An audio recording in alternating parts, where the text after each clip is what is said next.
Good evening everyone. माझा आवाज येतोय का सर्वांपर्यंत?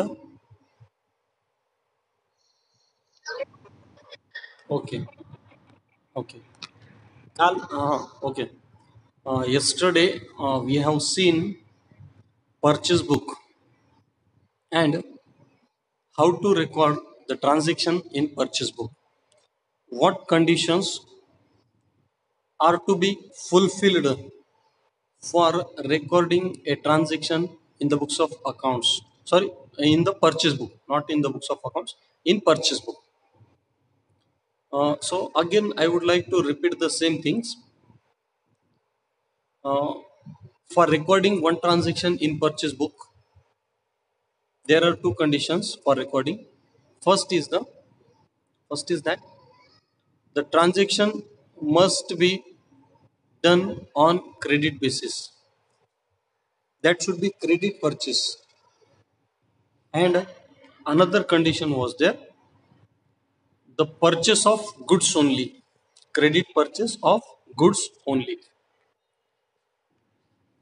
Other any article, anything, if it is purchased on credit, then that that transaction will not be recorded in the purchase book. So just two things: first, credit purchase, and second thing, only of the goods. So then it can be entered in the transaction. Yesterday we have seen cash purchases were not recorded in purchase book, as well as office furniture, means purchase of the asset was also excluded from purchase book. And the last thing we have seen there, that is uh, purchase on trade discount. So yesterday there was a credit purchase of rupees 1200. I can show you here. There was a credit purchase of 1200 at a trade discount. Okay, at a trade discount. So that trade discount will not be taken into the books of accounts, because that is allowed at the time of purchasing the goods. So we have purchased of 1200. So we have to deduct 5% trade discount from that 1200, means 60 rupees were deducted by us, and remaining 1140 rupees were recorded. Now we will come to sales book. Sales book म्हणजे काय किंवा cells day book म्हणजे काय, या ठिकाणी तुम्ही notes मध्ये पाहू शकता. आता नोट्स मध्ये तुम्हाला दिसत असेल. सेल्स बुक म्हणजे काय? विक्री पुस्तक. ओके, विक्री पुस्तक किंवा विक्रीचे दैनिक पुस्तक असं देखील आपण त्याला मराठीमध्ये म्हणू शकता. मग यामध्ये काय केलं जातं? तर मग आता येतोय का? ओके. हा, किती वेळ? थोडा वेळच येत नव्हता. माझा अडकळत येत नसेल बाई, तुझाच आवाज यायला अडकळत. तिकडे नेटवर्क नाही बहुतेक. आता येत असेल ना? ओके. तर काल आपण पाहिलं होतं परचेस बुक, आता पाहतोय सेल्स बुक. त्याला सेल्स डे बुक असं देखील म्हटल्या जाते, विक्रीचं दैनिक पुस्तक. ओके. मग आता जसं परचेस बुक मध्ये आपण पाहिलं होतं की फक्त क्रेडिट ट्रान्झॅक्शन नोंदविल्या जातात, मालाच्या खरेदीचे, आणि ते पण उधारीच्या खरेदीचे व्यवहार परचेस बुक मध्ये नोंदवले जातात. तर सेम थिंग आहे या ठिकाणी पण, की सेल्स बुक मध्ये देखील. तर काय असेल? गुड्स. ओके, मालाची विक्री फक्त, आणि कशावर? तर क्रेडिट बेसिसवर. जसं खरेदी होतं तसंच विक्री, उधारीवरची विक्री आणि फक्त मालाची विक्री. एखादी तुम्ही संपत्ती विकली आहे उधारीवर, समजा तुमच्याकडे जमीन होती आणि ती उधारीत कोणाला तरी विकून टाकली, तर त्याची नोंद सेल्स बुक मध्ये येणार नाही, कारण जमीन ही एक प्रकारची संपत्ती. त्याची नोंद संपत्तीच्या खात्याला आणि जो ग्राहक आहे खरेदी करणारा त्याच्या खात्याला येईल. त्यानंतर दुसरी गोष्ट, जर रोखीनं मालाची विक्री केलेली असेल तर ती देखील या ठिकाणी सेल्स बुक मध्ये नोंदविली जाणार नाही, कारण रोख ज्या व्यवहारामध्ये इन्व्हॉल्व आहे ते व्यवहार रोख पुस्तकात नोंदवावे लागतात. तर फक्त मग काय, एकतर मालाची विक्री आणि ती पण उधारीवर असेल तर आपल्याला सेल्स बुक मध्ये घेता येते, अन्यथा नाही. मग पाहूया आपण काय रिटर्न मटेरियल आपल्याजवळ काय ते पाहूया आपण. मी इथं वाचतोय बघा. This book is maintained to record This book is maintained to record the details of credit sales of trading goods. Trading goods म्हणजे काय, व्यापारी वस्तू, म्हणजे ज्याला आपण माल म्हणतो व्यवसायात. तर त्याचं उधारीवरील विक्रीसाठी हे पुस्तक वापरलं जाते. त्यानंतर पुन्हा काय दिले, the book is return from the copies of outward invoices. म्हणजे आउटवर्ड इनव्हॉइस तुम्हाला काल पण सांगितलं, आपण दुकानदार आहोत, आपल्याकडनं एखादी वस्तू एखाद्या ग्राहकानं खरेदी केली तर आपण त्याला बिल देत असतो, बरोबर आहे ना. तर त्या बिलाच्या आधारे आपण लोकांना दिलेलं बिल म्हणजे आउटवर्ड इनव्हॉइस, तर त्याच्या आधारे काय आपल्याला सेल्स पुस्तक तयार करावं लागते. मग बाकी यामध्ये काय फरक आहे मग, तर बाकी काही फरक नाही, फॉर्मॅट पण सेम आहे जवळपास सर्व. तर या ठिकाणी देखील कालच्या सारख्या दोन कंडिशन्स आहेत. Two conditions are to be fulfilled. कोणत्या कंडिशन्स आहेत मग, एक क्रेडिट सेल आणि of those trading goods. Okay, दोनच गोष्टी मी अगोदर सांगितलं, एक आहे गुड्स आणि दुसरं काय क्रेडिटवर विक्री. ठीक आहे, तर मग अशा दोन अटी पूर्ण होत असतील तर सेल्स बुक मध्ये त्या व्यवहाराची नोंद घ्यायची, अन्यथा नाही. रोखीनं विकलं तर रोख पुस्तकात, उधारीवर संपत्ती विकली तर संबंधित संपत्ती पुस्तकात. ओके, नंतर आपण पुन्हा पुढे पाहूया काय दिले. Entries in this book are, या ठिकाणी वाचतो मी, entries in this book are made from sales invoices that is outward invoice. याचा अर्थ तुम्हाला कळाला आता काय ते. त्यानंतर पिरियडिकल टेबल लिहिले, इथं लिहिले बघा, पिरियडिकल टोटल म्हणजे दर महिन्याची total of this book is posted to the credit side of sales book, sales account. इथं साईड लिहायला पाहिजे होतं, म्हणजे विक्री पुस्तकाची बेरीज दर महिन्याला सेल्स अकाउंटच्या जमा बाजूवर लिहिली जाते. तर परचेस बुकची बेरीज दर महिन्याला परचेस अकाउंटच्या नावे बाजूवर लिहिली जाते. हा फरक आहे बघा. सेल्सची कुठं नोंद येणार, सेल्स अकाउंटच्या क्रेडिट बाजूवर, तर परचेसची कुठं येणार, परचेस अकाउंटच्या नावे बाजूवर. ओके, आणि इच कस्टमर्स या ठिकाणी लिहिले, each customers account is debited on the day on which sales are made to him. ज्या दिवशी मालाची विक्री केलेली आहे एखाद्या ग्राहकाला, त्याच दिवशी त्याच्या खात्यावर नोंद केली जाते. एक नोंद म्हणजे सेल्स बुक मध्ये येते आणि दुसरी नोंद ज्या ग्राहकानं आपल्याकडनं माल खरेदी केलाय त्याच्या खात्यावर नावे बाजूला नोंद केली जाते. ठीक आहे, नंतर मग नमुना पाहूया. फॉर्म ऑफ सेल्स बुक या ठिकाणी दिलेला आहे. जसा परचेस बुकचा नमुना होता तसाच नमुना सेम आहे, फक्त एक दोन फरक आहे. या ठिकाणी डेट सेम आहे, त्यानंतर नेम ऑफ कस्टमर आहे, तर तिथं काय होतं, नेम ऑफ सप्लायर होतं. परचेस बुक मध्ये नेम ऑफ सप्लायर होता, या ठिकाणी कस्टमर आहे. त्यानंतर या ठिकाणी आउटवर्ड इनव्हॉइस नंबर आहे, त्या ठिकाणी काय होता, इनवर्ड इनव्हॉइस नंबर होता.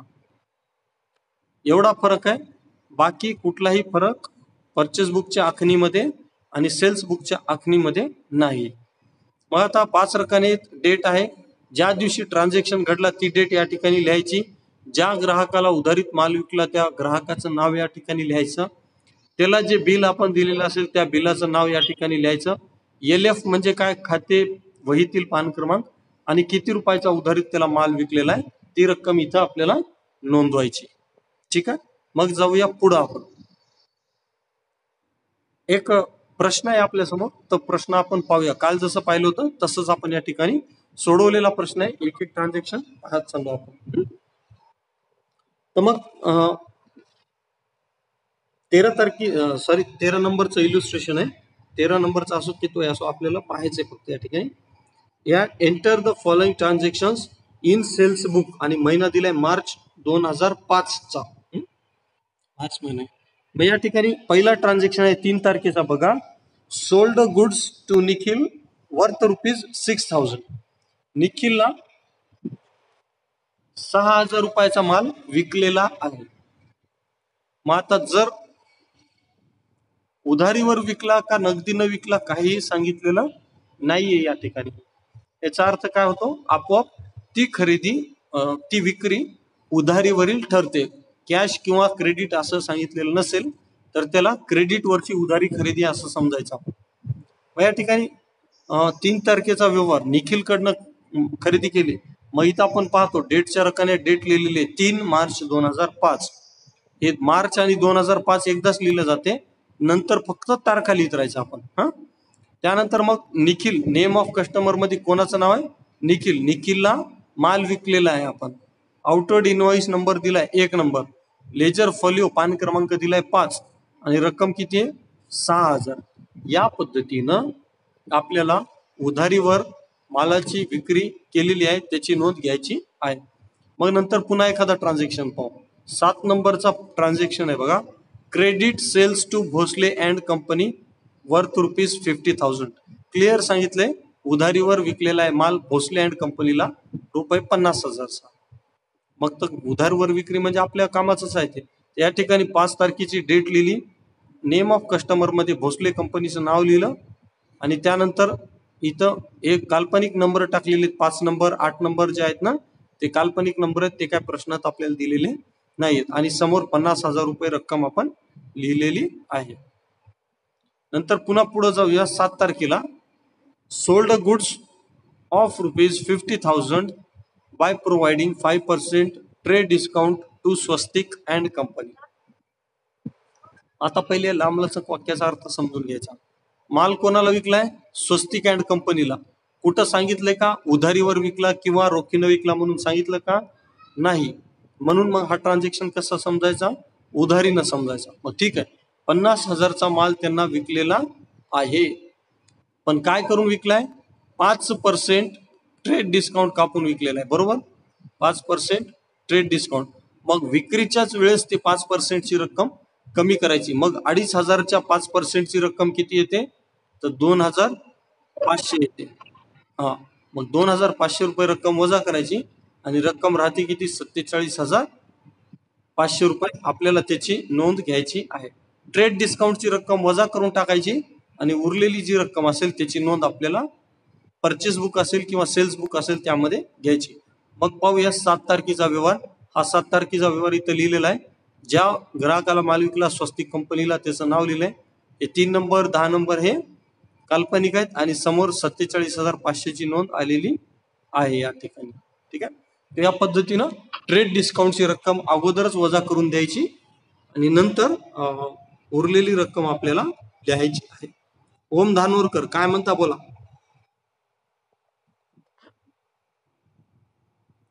नंतरचा व्यवहार आहे पहा 12 तारखेचा. Sold goods to Prasad worth ₹2,000. 12 तारखेला आपण प्रसाद नावाच्या व्यक्तीला ₹2,000 माल विकलेला आहे. रोखीनं सांगितलेलं नाही, याचा अर्थ ती विक्री उधारीवर केलेली आहे. मग या डेट मध्ये समजा 12 तारीख येणार, कस्टमरच्या नेम मध्ये काय नाव येणार, प्रसाद. या ठिकाणी 4, या ठिकाणी 11 जे काय यायचे ते, आणि समोर अमाऊंट मध्ये काय ₹2,000 येणार. या पानावर नाहीये.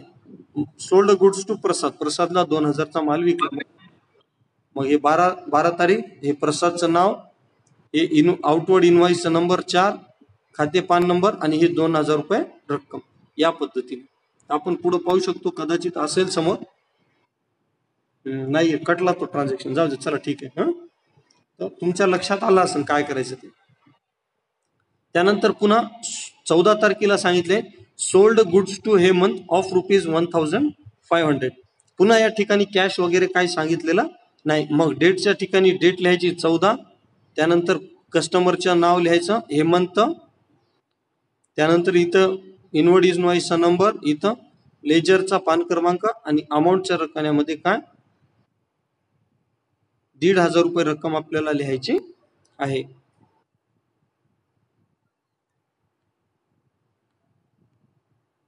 ठीक आहे, पुन्हा दाखवतो मी 14 तारखेचा ट्रान्झॅक्शन. 14 तारखेचा ट्रान्झॅक्शन डेट मध्ये 14, त्यानंतर इथं हेमंत, या 2 ठिकाणी काय लिहायचं ते लिहा आणि इकडं 1,000 500 रुपये रक्कम येईल. या पद्धतीने हे मंथला केलेल्या विक्रीची नोंद आपल्याला घ्यायची. नंतर पुन्हा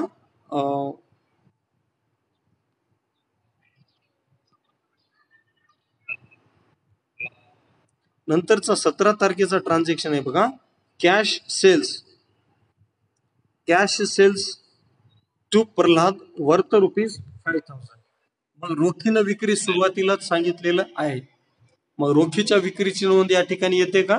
नाही येत. मग हा व्यवहार कुठं जाणार? प्रल्हादला विकलेला जो माल आहे 17 तारखेला, त्याची नोंद कुठं जाणार? कॅश बुक मध्ये येणार. इथं येणार नाही, कारण ती रोखीनं केलेली विक्री.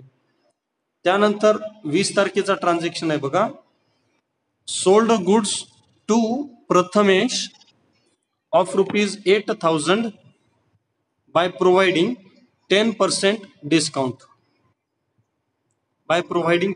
डिस्काउंट. मग मालाची एकूण किंमत किती होती? 8,000 रुपये. मग 10% ट्रेड डिस्काउंट म्हणजे किती येतो? 800 रुपये. म्हणजे ऍक्च्युअल मध्ये त्याला किती मालाची विक्री केली? 7,200 ची विक्री आपण केलेली आहे. आणि 7,200 ची. आणि या ठिकाणी 20 तारखेला कुठं दिसते का कॅश मध्ये माल विकला म्हणून? तर कुठेही दिसत नाही. मग डेटच्या रकान्यामध्ये येणार 20 तारीख. कस्टमर नेम मध्ये त्याचं नाव येणार. हे इनवर्ड इनवॉइस तुम्ही काय लिहा, LF मध्ये काय लिहा, आणि या अमाऊंट मध्ये किती रक्कम येणार? तर 7,200 रुपये रक्कम येणार. या पद्धतीने आपल्याला काय म्हणता येते, उधारीवर विक्री आणि ट्रेडिंग डिस्काउंट कापून नोंद घ्यायची असते. मग अजून पुढे आहे 22 तारखेला विष्णूला विकलेला आहे माल 1,000 रुपयाचा. विष्णूला 1,000 रुपयाचा माल आपण विकला. मग काही रोखीनं नाही, उधारीनं नाही सांगितलं, म्हणजे सरळ सरळ त्याची नोंद येणार. या ठिकाणी 22 तारीख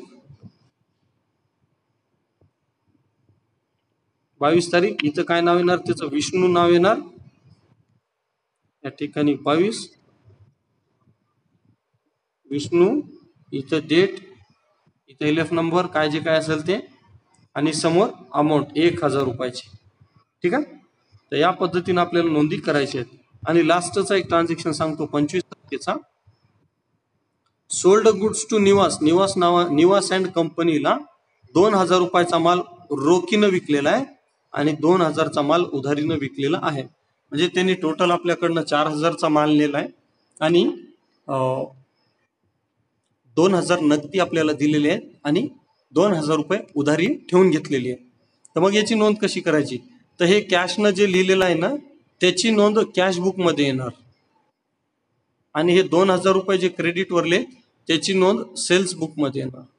असं त्या व्यवहाराला बायफर्केट आपल्याला करावा लागेल. 2,000 ची नोंद कॅश बुक मध्ये, कारण ते रोखीनं विकलेला माल आहे, आणि 2,000 ची नोंद सेल्स बुक मध्ये, कारण ते उधारीवर विकलेला माल आहे. तर मग नोंद पहा कशी होते. तारीख या ठिकाणी येणार 25, त्याच्यानंतर त्यांचं नाव येणार, निवास, आणि या ठिकाणी काय येणार? 2,000 रुपये रक्कम येणार फक्त. ठीक आहे. कारण का? 2,000चाच माल उधारीवर विकलेला आहे, 2,000 चा माल नगदीने आपण दिलेला आहे. या पद्धतीनं परचेस बुकच्या आपल्याला नोंदी करायच्या असतात. तर खरेदी पुस्तक झालं आणि विक्री पुस्तक पण झालं. त्यानंतर या पुढचा जो मुद्दा असतो तो रिटर्न्सचा असतो.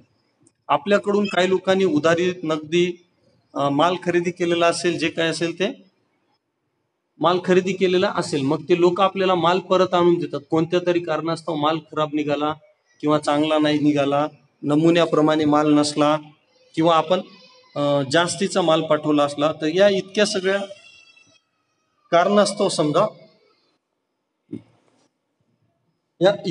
कारणास्तव आपल्याला माल वापस पाठवला जातो आपल्या ग्राहकांकडून. ठीक आहे. मग आता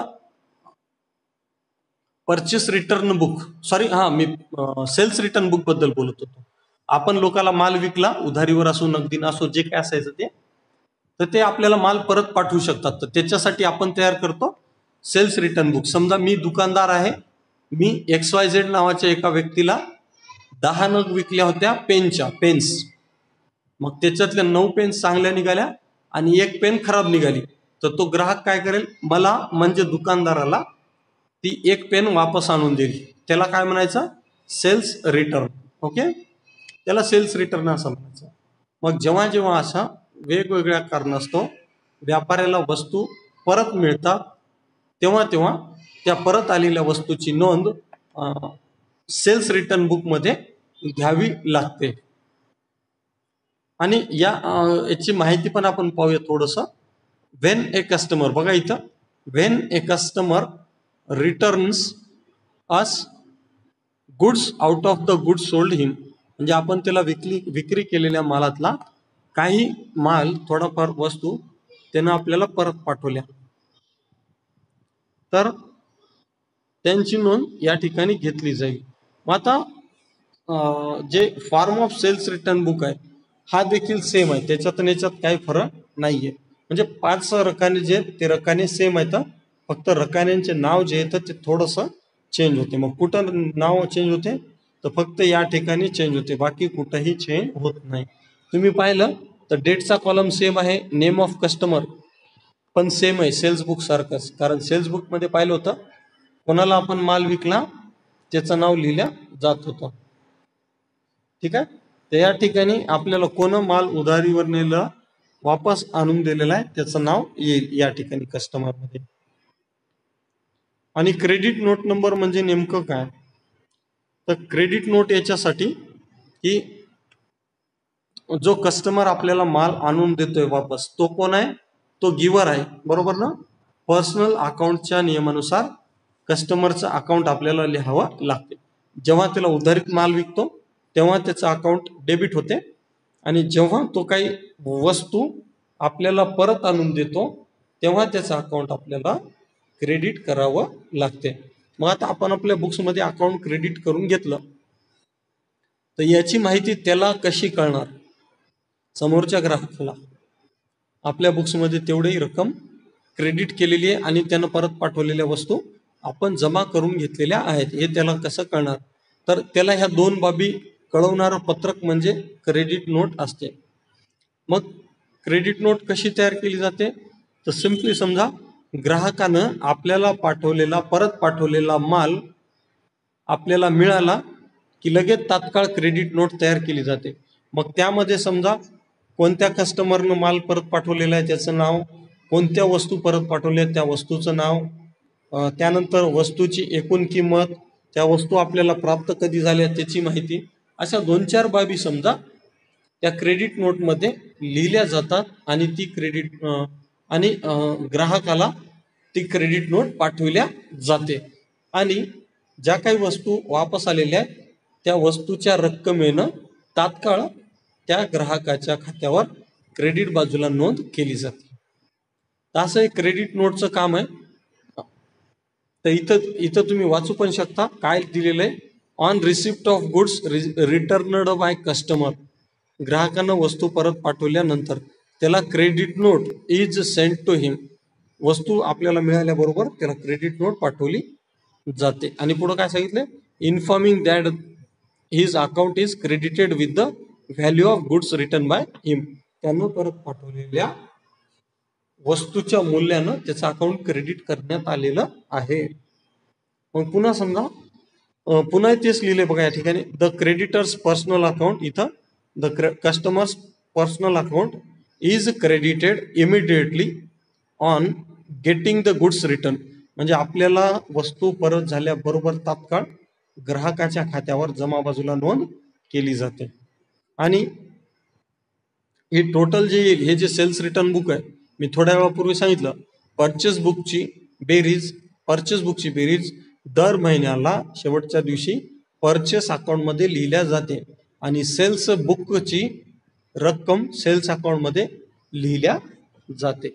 त्याच पद्धतीनं total of sales return book, या ठिकाणी सांगतो मी, total of sales return book at the end of period म्हणजे 1 महिना generally, is debited to sales return account in the ledger. मग दर महिन्याला जेवढा काही माल परत आलेला असेल त्याची बेरीज करायची आणि महिन्याच्या शेवटच्या दिवशी ती रक्कम सेल्स रिटर्न अकाउंट मध्ये लिहायची. आता जेव्हा उधारीवर माल विकतो आपण, क्रेडिट सेल करतो, ठीक आहे, तर त्याची नोंद कुठं होते? सेल्स अकाउंटच्या क्रेडिट बाजूला होते, बरोबर. उधारीवर माल विका तुम्हाला, नाही तर नगदीनं विका, हा, त्याची नोंद कुठं होते? सेल्स अकाउंटच्या क्रेडिट बाजूला. सेल्स अकाउंटच्या म्हणतोय मी, सेल्स बुक नाही, सेल्स अकाउंटचा. मग आता माल काही परत आलेला आहे, हे सेल्स रिटर्न, ओके. तर मग ती नोंद कुठे येणार? डेबिट बाजूला येणार. सेल्सची नोंद विक्री खात्याच्या जमा बाजूवर, तर विक्री परतची नोंद त्या खात्याच्या नावे बाजूवर आपल्याला घ्यावी लागते. बस, ठीक आहे. आणि सेल्स रिटर्न अकाउंट इथं दिले इन द लेजर. समजते ना मी काय सांगायला होते? नाही समजायला? हॅलो, ओके, बर, ठीक. भरपूर आज 36 लोक आहेत, पण सगळ्यांचे कॅमेरा बंद आहे. कोणीतरी आलं, ओके, ऍडमिट करूया त्याला, इंगोले. तर मग सेल्स रिटर्न बुक या पद्धतीनं तयार केलं जाते. फॉर्मॅट पाहिला आपण, तस त्या 5च रकाने असतात. यानंतर आहे बघा परचेस रिटर्न बुक आहे. परचेस रिटर्न बुक म्हणजे काय? जसं आपले ग्राहक आपल्याला माल परत पाठवतात, तसंच आपण सुद्धा कोणाचे तरी ग्राहक असतो, आपण कोणाकडून तरी माल खरेदी केलेला असतो. मग तुम्हाला आपणही परत पाठवू शकतो. ऑब्विसली आपल्याला नाही आवडला, आपण एखाद्या कंपनीकडून माल खरेदी केलेला आहे, तो माल चांगला नाही वाटला, तर आपण काय करणार? परत करून देणार, बरोबर आहे. मग जेव्हा आपण एखाद्या कंपनीकडून उधारीवर माल खरेदी केलेला होता, तेव्हा त्या खरेदीची नोंद आपण परचेस बुक मध्ये घेतलेली असते. मग आता तोच माल परत पाठवलो, तर त्याची नोंद कुठे येणार? परचेस रिटर्न बुक मध्ये. आणि यालाच काय म्हणतात? रिटर्न आउटवर्ड बुक, विक्री परत पुस्तक, ठीक आहे. सॉरी, खरेदी परत पुस्तक. मालाची खरेदी केली आणि वापस पाठवलं, तर ते झालं खरेदी परत पुस्तक, ओके. मग या ठिकाणी लिहिलंय trading goods return to supplier for one reason or other they are recorded in this book. कोणत्याही कारण असतो सप्लायरला माल परत पाठवला, तर त्याची नोंद परचेस रिटर्न बुक मध्ये होते. परचेस रिटर्न बुकचा नमुना काय? तर तोच नमुना आहे. डेट फक्त या ठिकाणी काय आलं? सप्लायर आलं. कोणत्या सप्लायर कडनं आपण माल खरेदी केला होता त्याचं नाव, किंवा ज्या सप्लायरला माल परत पाठवत आहोत त्याचं नाव या ठिकाणी लिहायचं. मग या ठिकाणी डेबिट नोट दिलेलं आहे. डेबिट नोट बद्दल बोलू आपण. त्यापूर्वी LF खातेवहीचे पान क्रमांक आणि या ठिकाणी रक्कम, अमाऊंट जी काय असेल ती, ठीक आहे. मग आता डेबिट नोट म्हणजे काय? मी थोड्या वेळापूर्वी सांगितलं होतं की आपल्या कस्टमरनं आपल्याला विक्री परतच्या नावाखाली काही माल परत पाठवला आणि तो आपल्याला मिळाला. तर माल मिळाल्या आपण काय करतो? त्या ग्राहकाला सांगतो क्रेडिट नोटच्या द्वारे की तुम्ही पाठवलेला इतक्या इतक्या रुपयाचा माल आम्हाला मिळालेला आहे आणि त्या बदल्यात त्याच्याबद्दल आम्ही तुमचं खातं क्रेडिट केलेलं आहे, असं आपण आपल्या ग्राहकाला कळवतो क्रेडिट नोटच्या माध्यमातून. मग आता या ठिकाणी आपण काय करायलो? आपण ग्राहक आहोत आणि आपण आपल्या सप्लायरला माल परत पाठवायलो. तर मग जेव्हा आपण आपल्या सप्लायरला माल परत पाठवायलो, तेव्हा त्यालाही कळवावं लागते की तुमच्याकडून आम्ही XYZ माल खरेदी केला होता, तो आता आम्ही तुम्हाला परत पाठवायलो आणि तेवढ्या रक्कमेनं तुमचं खातं आम्ही डेबिट करत आहोत, असा संदेश देण्यासाठी डेबिट नोट तयार केली जाते. म्हणजे डेबिट नोट म्हणजे काय? सिंपली त्याला सांगितलं जाते आम्ही एवढी रक्कम तुमच्या खात्यावर डेबिट करत आहोत. बस एवढं सांगण्यासाठी डेबिट नोट तयार केलं जाते आणि त्या डेबिट नोटचा नंबर इथं आपल्याला लिहावा लागेल, ठीक आहे. तर डेबिट नोट आणि क्रेडिट नोट समजते का? डेबिट नोट आणि क्रेडिट नोट. क्रेडिट नोट कशासाठी? तर विक्री परत आलेला माल आपल्याला मिळाला असेल तर त्याची नोंद आपल्या बुक्समध्ये झाली किंवा त्याची नोंद संबंधित ग्राहकाच्या खात्यावर जमा बाजूवर करण्यात आली, हे त्या ग्राहकाला कळविण्याकरिता क्रेडिट नोट तयार केली जाते. आणि डेबिट नोट काय, तर याच्या विरुद्ध उलट ज्या सप्लायरला आपण माल परत पाठवला त्याचं खातं आपण आपल्या बुक्समध्ये डेबिट करतो, हे त्याला कळवण्यासाठी डेबिट नोट तयार करायची. तर असं परचेस रिटर्न बुक आणि सेल्स रिटर्न बुक आहे. पाहूया पुढे अजून काय प्रश्न पाहू. हे सोपं असते एकदम. परचेस रिटर्न आणि सेल्स रिटर्न बुक जे राहतात ते सोपे राहतात. फक्त आपल्याला लक्षात घ्यावं लागते कोणतं काय, सेल्स मध्ये कोणती नोंद येते, परचेस मध्ये कोणती येते, सेल्स रिटर्न आणि परचेस रिटर्न मध्ये कोणत्या नोंदी येतात ते आपल्याला पाहावं लागते. मग डेबिट नोट या ठिकाणी जर आपण इंग्रजीमध्ये थोडंसं मटेरियल आहे ते जर आपण वाचलं तर लिहिलेलंच आहे क्लिअर कट इथं, when goods are returned to supplier out of the goods purchased. म्हणजे जो काही माल आपण खरेदी केला होता त्यापैकी माल जर आपल्या सप्लायरला पाठवला, तो पण कसा, रोखीनं असो का उधारीवरला असो, रोखीनं खरेदी केली आणि तो परत पाठवला तरी त्याची नोंद परचेस रिटर्न मध्येच होते, किंवा क्रेडिट वरची खरेदी असेल आणि ते माल वापस पाठवला तर त्याची नोंद सुद्धा या परचेस रिटर्न मध्येच केली जाते. ठीक आहे. तर डेबिट नोट म्हणजे कागदावर नोट लिहिलेली असते, बस दुसरं तिसरं काही नाही. बघू पुढे आपण काय आपल्याला दिसते का अजून. हा, रिटर्न इनवर्ड बुक दिले म्हणजे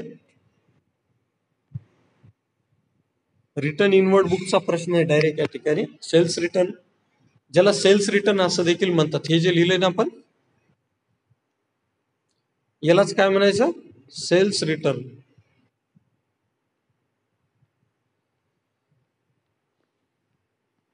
ठीक आहे, सेल्स रिटर्न म्हणायचं. मग सेल्स रिटर्नचे आपण काय प्रश्न पाहूया या ठिकाणी. तर 2005 मार्च हे इथं दिलेलंच आहे पुन्हा. आणि प्रश्न काय सांगितलाय, enter the following transactions in return inward book. मग रिटर्न इनवर्ड आपल्याला वापस आलेला माल तर दिलेला आहे. 5 तारखेचा एक ट्रान्झॅक्शन दिलंय बघा, निखिल रिटर्नड गुड्स ₹500. मग ह्या रिटर्न बुक मध्ये काय नसते, खूप सोपं आहे.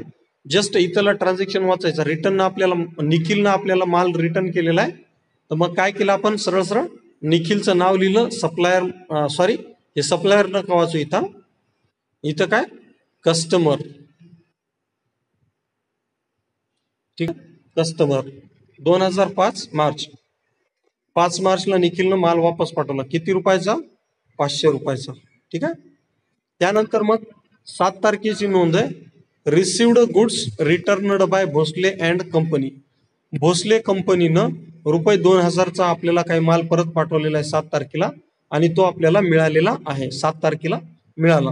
मग 7 तारीख डेट मध्ये लिहिली, कोण माल परत केला आपल्याला ते लिहिलं, त्या कस्टमरचं नाव भोसलेनं, आणि रक्कम किती होती माल आलेल्या परत आलेल्या मालाची, तर ₹2000. या पद्धतीनं नोंदी घ्यायच्या. त्यानंतर प्रथमेशनं पण आपल्याला काही माल परत पाठवलेला आहे आणि निवासनं पण काही माल परत पाठवलेला आहे. तर दोघांच्या पण नोंदी या ठिकाणी क्लिअर आपण पाहू शकतो आलेल्या आहेत. तर रिटर्न इनवर्ड बुक जे आहे ते अतिशय इझी असते. आणि याच्या विरुद्ध परचेस रिटर्न बुक, याला काय म्हणायचं, याला सेल्स रिटर्न बुक म्हणायचा. ह्या इनवर्ड म्हणजे काय, आपल्याला परत मिळालेलं. आणि आउटवर्ड म्हणलं की काय, आउटवर्ड. तर हे आउटवर्ड काय असेल, आपण लोकांना माल परत पाठवलेला आहे त्याबद्दल रिटर्न आउटवर्ड पुस्तक तयार केलं जाते. ठीक आहे. तर मला वाटते कदाचित वेळ नसावा, आपल्या काय म्हणतात ते टाइम आउट होता आलेला आहे. तर कोणाला जर काही बोलायचं असेल 1-2 मिनिटं तर आपण बोलूया, चर्चा करूया काही. मी स्क्रीन शेअरिंग थांबवतो, आपापले कॅमेराज ऑन करा, मला अटेंडन्स दिसेल तुमची. ठीक आहे.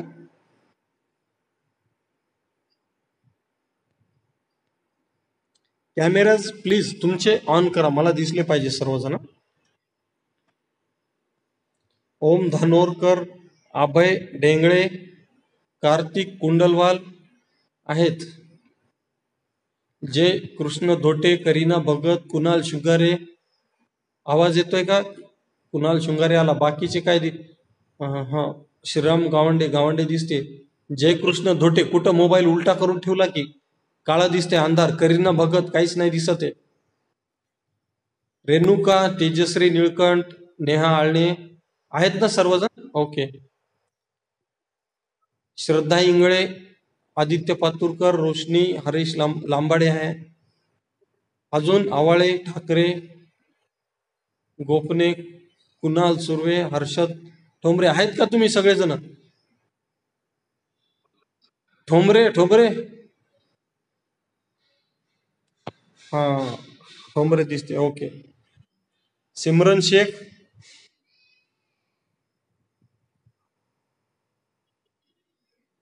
ओके.